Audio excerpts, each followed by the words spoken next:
Pascal Deschanais, épouse Roche, présidente du conseil d'administration de la SA Michel Deschanais, fondée par mon père en 63, donc on va bientôt avoir un anniversaire à souhaiter.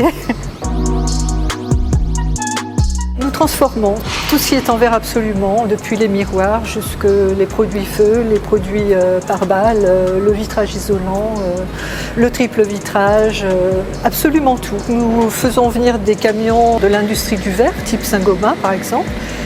On reçoit à peu près un camion de 22 tonnes par jour en ce moment.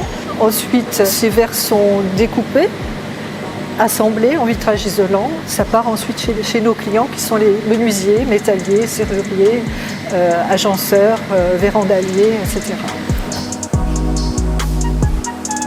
Vous assistez au déplacement d'un plateau qui fait 6 mètres, 3 mètres 21 et qui va venir alimenter une de ces deux lignes de coupe.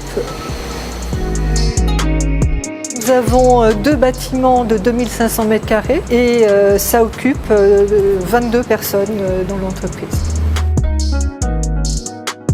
Alors ce que nous avons mis en place pour endiguer ce problème de l'énergie, c'est d'abord revoir l'entière conception de nos bâtiments avec des machines très perfectionnées. Vous allez voir, on a automatisé beaucoup de choses. Là, on est arrivé au top de la technologie et les nouvelles machines sont moins énergivores que les anciennes qui avaient fait leur temps. Donc on en a profité pour revoir complètement et les machines et les espaces. On a changé tous les éclairages industriels de 400 watts qui étaient aussi très énergivores et on a remplacé par des LED. Le fait d'avoir mis des LED nous donne une consommation divisée par 3.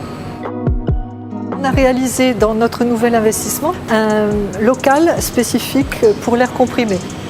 Donc il y a des compresseurs. Ce qui est important, c'est que la chaleur qui est dégagée dans ce local est réintroduite dans les ateliers pour chauffer.